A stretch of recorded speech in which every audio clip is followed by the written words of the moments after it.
Ce court-métrage d'animation de 1 minute a non seulement captivé d'innombrables spectateurs, mais a aussi donné une gifle aux parents qui élèvent des bébés géants dans la société. Il est le Jade du dessin animé Pixar. Jade, la combattante, a toujours été élevée sous la protection de sa mère. Comme toujours, assise, elle attend que sa mère la nourrisse. Mais cette fois, sa mère décide de la laisser se débrouiller seule.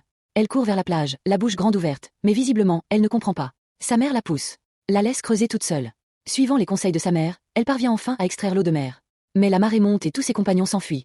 Seulement, elle ignore les dangers du monde. Il a fini comme ça. C'était comme la première fois que la société nous giflait.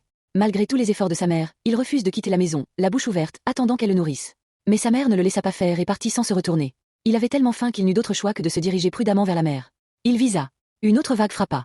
Terrifié, il s'enfuit et se cacha sous des algues. 2 morceaux de poulet serrés le tirèrent de là.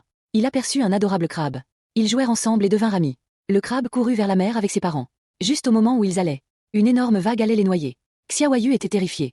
Elle pensait que 11e Baobao était mort, mais il allait bien, fouillant dans sa coquille à la recherche de nourriture. Soudain, 11e Baobao s'enfuit dans le sable. Il s'avéra que la mer. Les vagues frappèrent à nouveau, et cette fois, elles étaient vraiment condamnées. Alors que la tempête s'intensifiait, elle suivit l'exemple de 11e Baobao et plongea dans le sable, évitant le danger. Lorsque l'eau de mer submergea tout, 11e Baobao la réveilla et s'appuya sur elle. Une scène qu'elle n'avait jamais vue auparavant se présenta à elle. Elle comprit enfin ce que sa mère lui avait dit. Là où il y a des bulles, il y a la puissance marine. Lorsque la marée se retira, elle bondit de joie. Elle n'avait plus peur des vagues. Elle pouvait trouver la chambre secrète avec précision à chaque fois. Jusqu'à ce qu'il sorte une étoile géante de puissance marine et la partage avec ses compagnons. Un moment d'accomplissement le submergea instantanément. Dès lors, il n'était plus le bébé caché dans la forteresse. Il était devenu la fierté de sa mère. Sur le chemin de la croissance, chaque enfant a son propre chemin à parcourir, chaque petit bout de chou a sa propre mère de force à trouver. Si les parents refusent de les lâcher, ils deviendront des bébés géants de la société. Une fois leur protection perdue, ils n'auront plus où aller.